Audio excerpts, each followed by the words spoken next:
The National Broadcasting Company presents CounterSpy.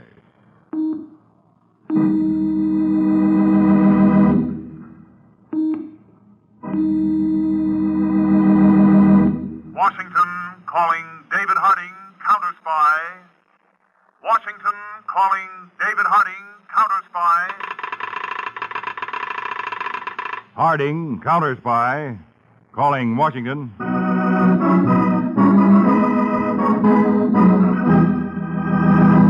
United States CounterSpy, especially appointed to investigate and combat the enemies of our country, both at home and abroad. These CounterSpy reports to the American people are brought to you each week at this time. Now, the case of the spectrograph.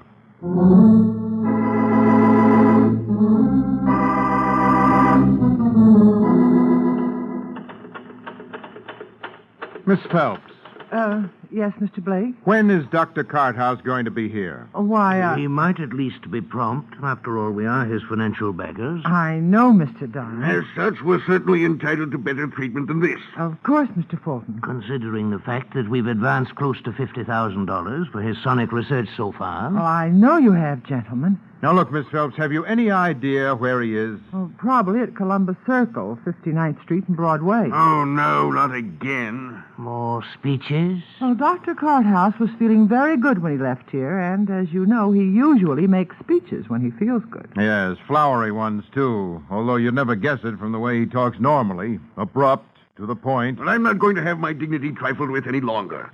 If the doctor doesn't show up in 5 minutes, I'm going to consider the money I've invested so far in that nincompoop lost. And you and Blake can carry on with the financing if you're mad enough to do so. Now, Fulton, don't be... No, I mean it, Blake. I've had enough. What? Gladys, you should have been there. I made a great speech. A crowd of 30 people. I told them what I thought of the government. They were impressed. Doctor, your appointment Oh, with I see. All licking your chops, eh? That's what I mean, Blake. Now, see here, Doctor. I'm a man of some importance in the banking world. I demand that I be treated with a measure of respect. Respect. You get that for brains, not money. There are no brains here except mine. And Gladys's. My heaven, I'm... Now, calm down, Fulton. Let's at least see what the doctor has to show us. Yes. Now, Dr. Carthouse, you promised us a demonstration of how far your sonic research had progressed. I keep my promises. Wait till I set up the laboratory, you'll see. Give me 5 minutes. Or waiting. It won't be long, Mr. Fulton. Give them some reading matter, Gladys, to keep them busy. Something not too difficult. Comic books.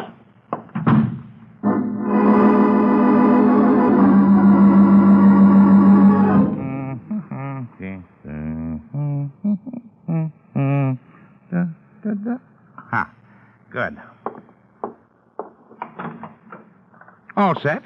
Come in and see. It's about time. This had better be good, Carthouse. I'm sure it will be, gentlemen. Gladys, you come too. You've never seen this. Oh, thank you, Dr. Carthouse. Close the door. All right, gentlemen. Sit down. Yes, let's see this. Good. Now, first, a preliminary demonstration. See this table backed by thick wood planks? I take this glass tumbler and put it on the table in front of the planks. You follow me? We have brains enough for that. I'm surprised. Now, here, this thing which looks like a radio. It produces sound waves with tremendous frequencies. It's made of, you wouldn't understand. Just call it a sound box. Now, see this hole in front of the sound box. It sends out directional sound waves. Listen. Watch.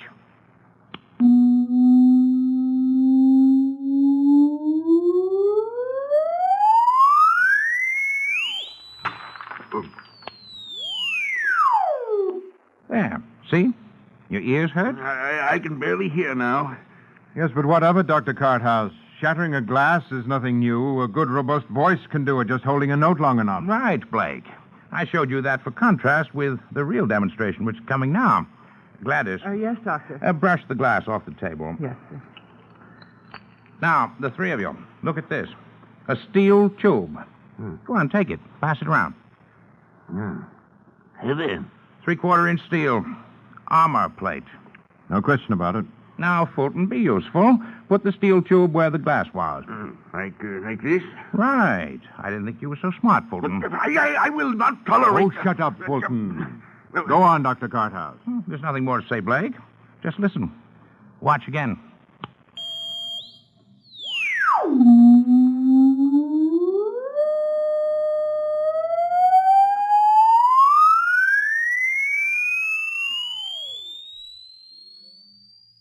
Well, what's the matter?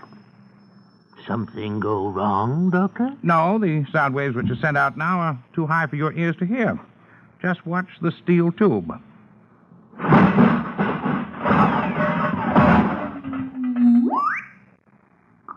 Good heavens. Well, that's incredible. What did it? Sound waves. The demonstration is finished. Yes, but what did it? How did you attain a frequency that can shatter steel? How soon can we put this to practical use? Why didn't it shatter those planks behind the steel tube? The planks have a higher degree of elasticity. They can absorb the sound waves. Steel is brittle. It can't. I'm working on a frequency to shatter wood now. This is frightening. Shattering armor plate like that. If this is developed on an industrial scale, there'll be plenty of practical use for it. Blake, I'm concerned with the war potential of a thing like this. Yes, Fulton's right. I think we should seek government protection for Dr. Carthouse. Government protection. Well, the plans and the formula for this device shouldn't be left unguarded wherever they are. The plans and the formula are here, in my head, where nobody can steal them. I don't like interference from my backers or government. I won't stand for snooping, prying. Now, be reasonable, Dr. No, I Carthouse. won't be. My feelings are clear. Jefferson said it best. Society in its worst state is a blessing. Government in its best state is a necessary evil. I must be free to work. No interference from you or the government. Take it or leave it. Of all... It doesn't give us much choice. No. Well, then, go on as it is. And good night. Come on, gentlemen. Let's find an atmosphere of sanity. Good night. Good night, Miss Phelps. Good night. Ruffled their fur. I'm glad. It'll teach them that the brains are important. I feel good. Like a speech. It's late, Dr. Oh, don't worry. I'm not going to make one. It's good to be independent. Remember that, Gladys. Good night. I'm going to bed. You straighten things up. I will, Doctor.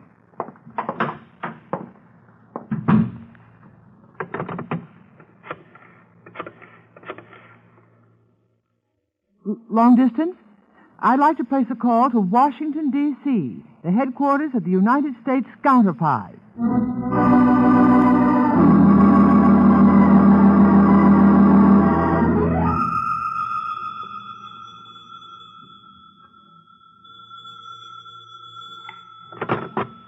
Hello? Yes, this is Sergei. Oh, hello. You sound very excited. Undoubtedly, this is a request for more money, eh? What? Really? And what is this miracle Dr. Carthouse has done? Yes, I'm listening. Go on. So, armor plate. Interesting if true. But you need more money. No. None. My dear sir, my my client feels he has paid enough without results. No. If what you say is true, obtain the formula and plans. How? That I leave to your imagination. Get them to me and you will receive the final agreed upon sum, $100,000. Yes. Just send them by a commercial messenger. In this business, the most ordinary means of transmission is usually the safest. I'll be expecting to hear from you. Good night, sir.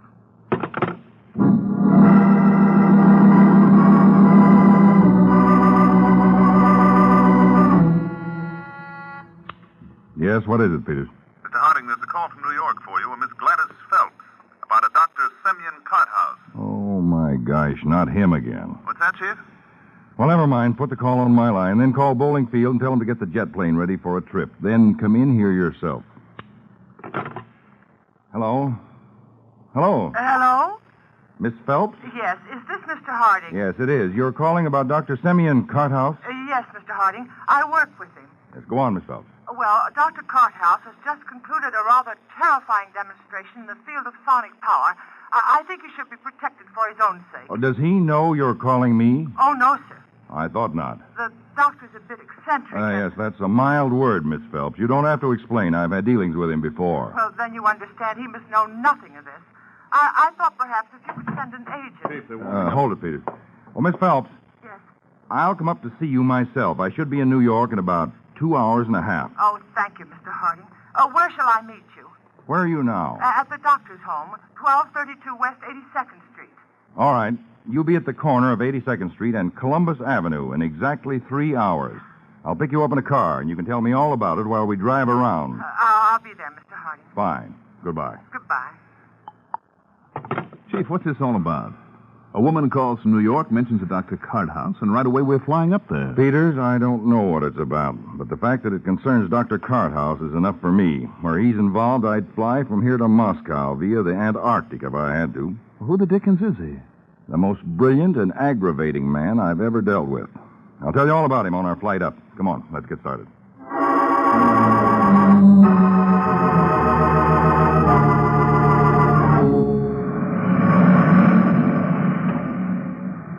You mean that Dr. Carthouse made all these contributions toward the improvement of radar, and I've never heard of him? Well, that's not surprising, Peters. You were in Europe in 1942 and 43, the period the counterspies dealt with him. Well, I should at least know the name. Oh, no. Dr. Carthouse is, shall we say, peculiar. He loathes publicity and despises government. Our government? Oh, he's broad-minded. Any government. He never officially worked for it. But the results of his research, Chief, how did we get them? Well, he brought them into us, but he never worked for us. We had to guard him without letting him know that he was being guarded and financed him through apparently private sources. Must have been one headache to you. But tell me, why weren't his services just drafted for the government? That's easier said than done. He refused point blank to work. Of course, we could have had him arrested, even shot, but that wouldn't have given us the benefit of his brain. That's true, Dave. You can't force a man to think. Yes, particularly not Dr. Carthouse. He literally doesn't give a hoot for anything or anybody. He's not at all reticent about announcing that fact. Unpleasant character. Oh, no, to the contrary. Very pleasant. And very difficult to guard. Our biggest job was protecting him from being mobbed. Mobbed? Yes. You see, he has a hobby, not stamps or model planes or anything normal. He likes to make speeches. What? Yeah, one day he's in Union Square denouncing communism, and the next day he's at the Chamber of Commerce meeting denouncing capitalism. Some character. Dr. Carthouse is just against. Doesn't make any difference what. He's against it. Well, I'm looking forward to meeting him. Well, don't, Peters, because you won't. I haven't the faintest idea what he's doing. But if he learns we're interested in it, protecting him, interfering, as he calls it, he'll stop dead. I know, because that's just what he did when he found out our agents were guarding him during the war. That's why I haven't kept an agent on him regularly. The New York office keeps a once-a-month check on him. That's all. But just what is it that he'll stop doing, Chief? You don't even know yet. Well, I know if Dr. Semyon Carthouse is doing it, it's important. That's enough for me. Exactly what it is, we'll learn in New York when we meet Miss Gladys Phelps.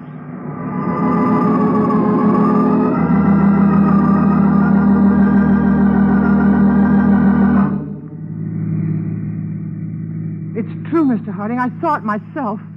He shattered a piece of armor plate? That's right, sir. 3/4 inches thick. Chief, a thing like that Yes, I'm way ahead of you, Peters. Now listen, Miss Phelps, did you tell anyone else you were calling us? No, sir. Chief, what are we waiting for? Why don't we just pick up this doctor and turn him over to the Department of Defense? Peters, I know the man we're dealing with. He'll come to the government, all right, but when he's ready to and feels he's finished his research, and not a second before. You will give him protection, though, won't you, Mr. Harding? That I guarantee, starting right now.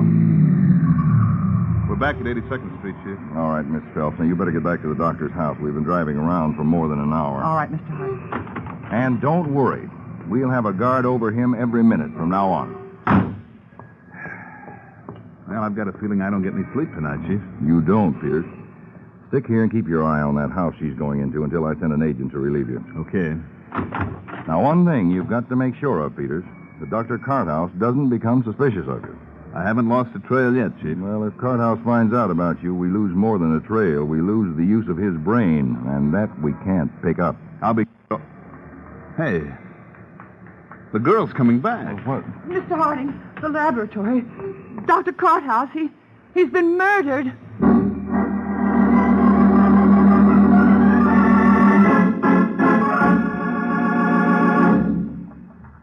listening to the case of the spectrograph on CounterSpy. Tonight, The Big Show brings you the best in comedy, music, and drama with Tallulah Bankhead, Fred Allen, Douglas Fairbanks Jr., Margaret Truman, Mindy Carson, Meredith Wilson, and many, many more. It's The Big Show, top Sunday listening designed for the entire family.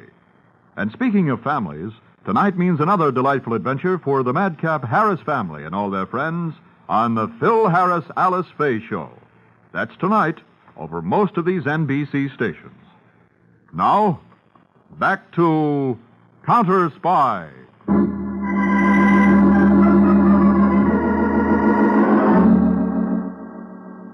Well, Peters? He's dead, all right. One shot in the temple. Dr. Carthouse. Now, please control yourself, Miss Phelps. We've got to find out who killed him, and you've got to help us. Yes. Yes, Mr. Harding, I know. The cinch that was one of the three financial backers Miss Phelps told us about, since they were the only ones who knew of the doctor's experiment. Yes, looks like it. Well, Peters, you take a look around the laboratory while I ask Miss Phelps some questions about this equipment here. All right, sir. Miss Phelps, is this the device Dr. Carthouse used in his experiment, the thing he called a sound box? Yes, sir. Know how to work it? No, sir. No one but Dr. Carthouse did. I see.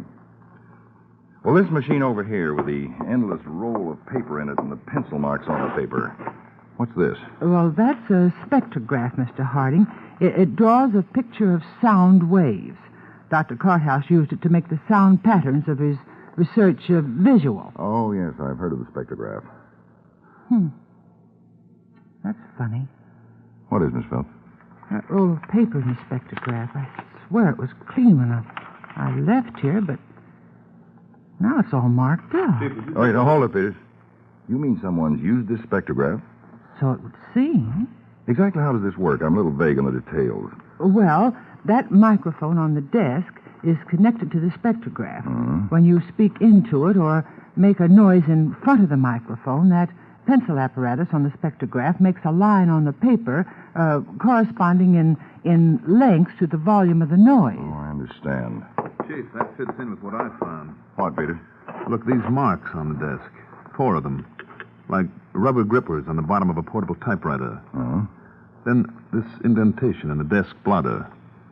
Circular, big, could be a microphone stand. And here, a piece of recording tape. What? Was on the floor by the desk. A tape recorder, huh? And that spectrograph in use.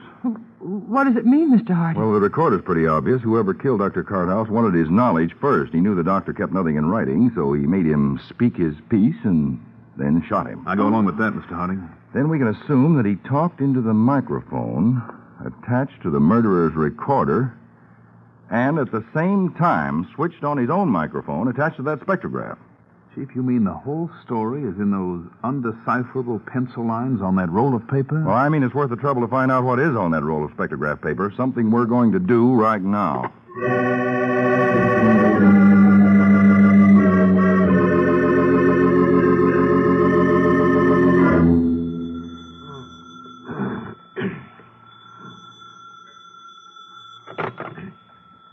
Hello? Is this Commander Tackett of the Naval Radar Section? And? Who is this? David Harding, United States CounterSpies. CounterSpy? Yes, I'm sorry to bother you at 2:30 in the morning, Commander Tackett. Oh, shoot, Mr. Harding. Well, now, in your radar and sonic research, you use an instrument known as the spectrograph, don't you? Yes. Yes, we do. Well, now, is there any method of reading the marks that are made by sound waves on the spectrograph tape? Oh, well, there are experts, yes, who can do it. Well, where could I find such a man?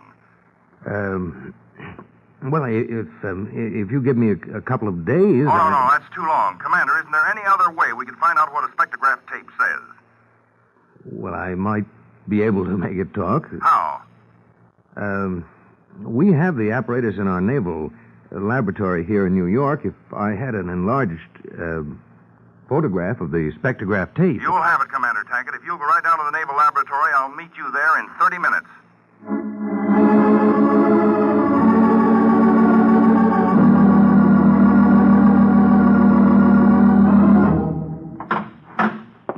Hello, Commander Tackett, the officer of the day, told me you were here. I'm David Harding. Oh, Mr. Harding, I must say you CounterSpy certainly do things in a hurry. Well, this is extremely urgent. Oh, fine. Do you have the enlargement of the spectrograph? Well, my assistant, Mr. Peters, is standing by at our CounterSpy photo laboratory, and he'll rush right over with it just as soon as it's ready. Good. Well, then I can take this time to show you how I may be able to make it talk. Yes, that's what I came for. Well, we use this device here, Mr. Harding, a big electrically lighted transparent drum. It's a sort of talking drum. Talking drum? Yes, Mr. Harding. You see that bank of electric cells outside the drum, photoelectric cells? Yes. Well, when we place strips of black paper or tape on the drum and revolve it, the photoelectric beam is broken, and a series of vibrations are transmitted to a speaker for as long a time as the beam set up by the photoelectric cells is broken. Oh, I see. Then, theoretically, you can make paper talk without a human voice even being involved in the process. Well, that's just exactly what we've done, Mr. Harding. Look, I'll show you this test pattern we keep handy. Yes, please do. Well, first, I'll start the motor that turns the lighted drum. There we are. Now, you see the drum revolves, but nothing happens because it's completely transparent. Now, here's the spectrogram reading, which we use for laboratory tests. That's a hand-drawn picture of some spoken phrase. Is that right? Right, Mr. Harding. And I'm sure you're familiar with the phrase of the saying. Now, here on this desk, this black tape cut up in odd shapes, it's an enlargement of this spectrogram already prepared in sections for mounting on the drum. I see. Come on. Well, I'll take this first section and mount it on the drum. So. Now, when I start the drum, listen to what happens when the part with the black tape on it passes over the photoelectric cells. Mary Hella, Mary Hella, Mary Hella. That's remarkable. Wait. I'll mount the rest of this prepared laboratory tape on the drum, and there we are. Now, listen.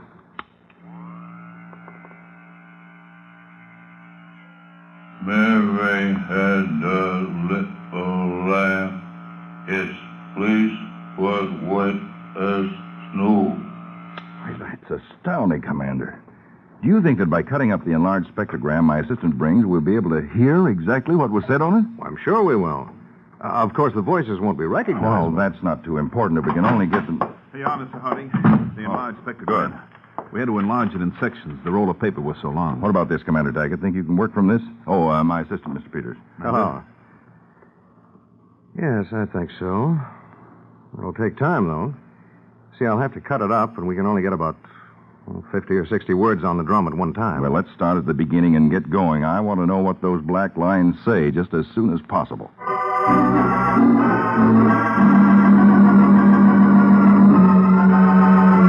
we are, Mr. Harding. The first section's all set up and ready to go. All right, turn it on. Let's hear what it says.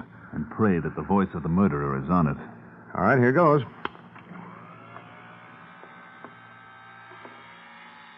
A gun. That's right, Doctor. You're going to kill me, eh? That prayer's answered. Yes, unless you tell your data to this microphone I set up. If I do, you'll kill me anyway, so. Right, but your knowledge will die with you, and you wouldn't like that. I have no choice. None. Why the dickens doesn't he say the man's name? Wait. All right. I'll tell all. Move the mic closer, Blake. Blake. I'll have to cut out more of the spectrogram. Would you do that yourself, Commander, and have a confidential stenographer transcribe what the talking drum says? The rest, I'm sure, will be Dr. Carthouse telling the results of his sonic research. All right, Mr. Harding? Chief Blake has a tape recording of that. I know, and we'd better move fast if we want to stop it from getting out of the country. Come on, Peters, let's go.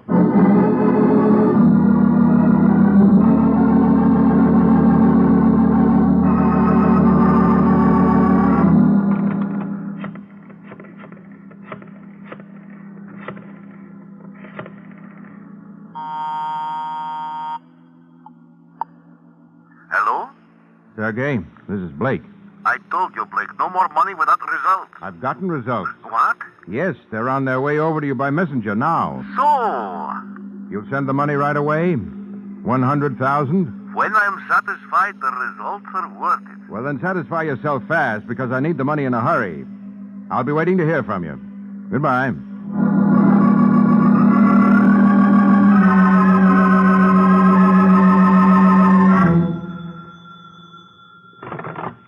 Hello?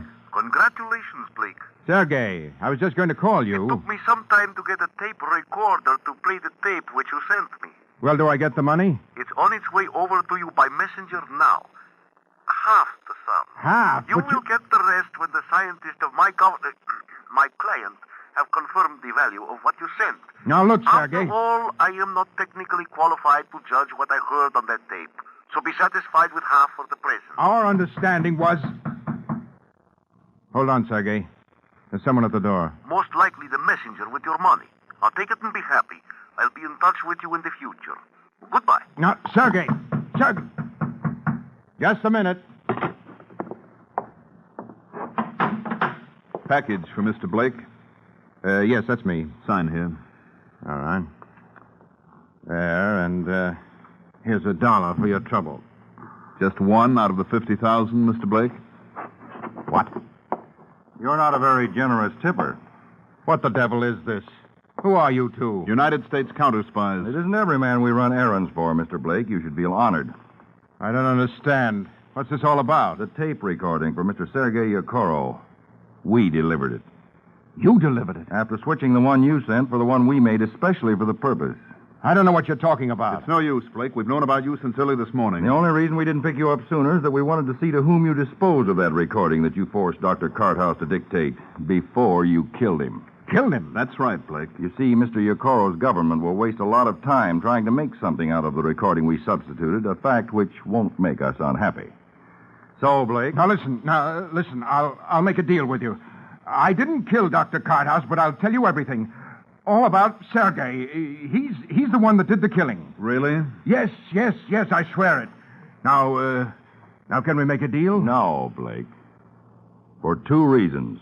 In the first place, we don't want to arrest Yekoro. Keeping a known foreign agent under observation will give us a lot more leads than we could get out of him in prison. And in the second place, Dr. Carthouse practically named you his murderer in a spectrogram recording he made. So get your hat and coat and come along, Blake. Well, doesn't seem to be anything else For me, look out, Peters. He's got a gun there. Oh, you don't. That was close, Chief. Yes. Better call the ambulance, Peters. They can take care of Blake's last errand and see that he's delivered to his final resting place. Prison.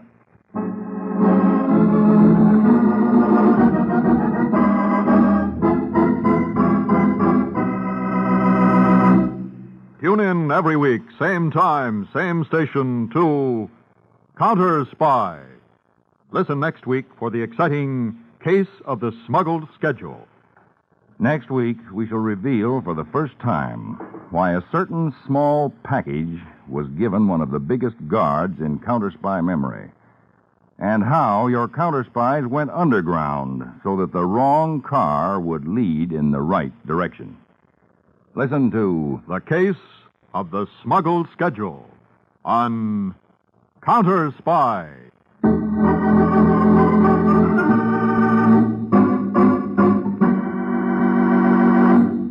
Tonight's CounterSpy program originated in New York, was directed by Marks B. Loeb, dramatized by Palmer Thompson, and featured Don McLaughlin and Mandel Kramer. Lionel Rico speaking.